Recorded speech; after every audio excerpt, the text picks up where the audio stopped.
জন, পুজোর আর কদিন বাকি আছে খেয়াল আছে? শপিংটা আমরা কবে করতে যাব বলো তো?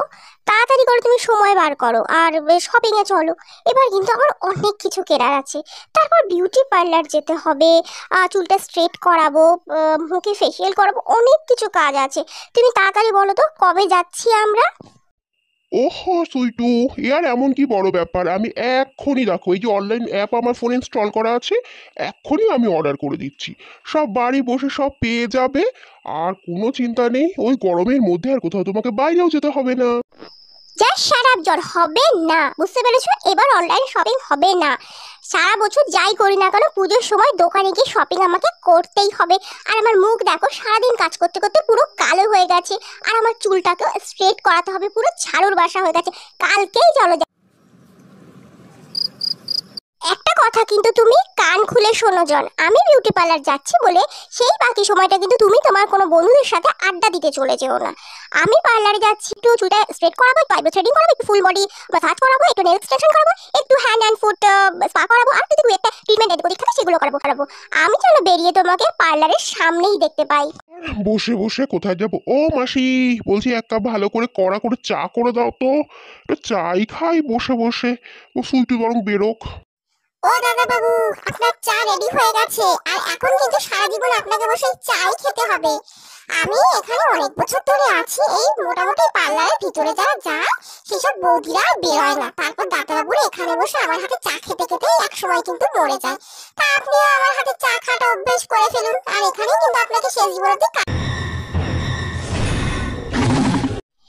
হাই, দেখো আমি কিন্তু অনেক মানে নাম শুনেই কিন্তু এসছি। আর যতটা টাইম লাগুক কোনো অসুবিধে নেই। কিন্তু দেখো আমি কিন্তু একটা প্রপার আমার একটা মেকওভার চাই আর কি।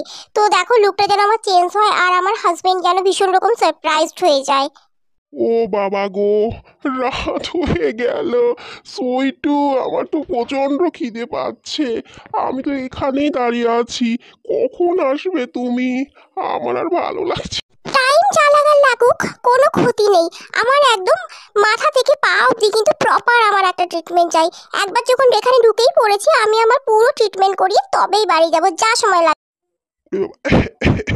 বাবা, কেমন যেন শীত শীত করছি, চামড়াও কেমন যেন টান টান ধরছে। আর খিদে খিদে আর এখন পাচ্ছে না, কিন্তু কিরকম যেন একটা, আমি একটা পরিবর্তন লক্ষ্য করছি।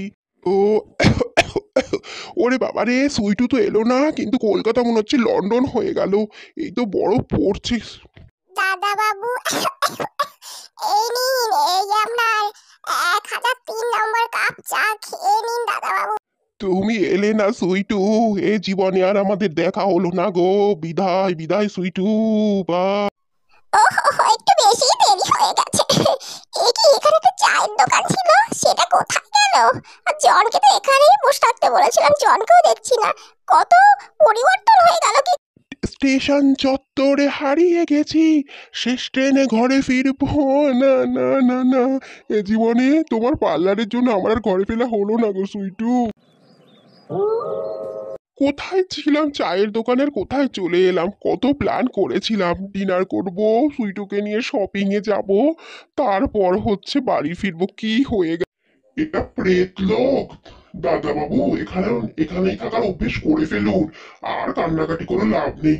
একটু অভ্যেস করুন, দেখবেন কয়েক বছর পর সুইটি বৌদি এখানেই চলে এসেছে।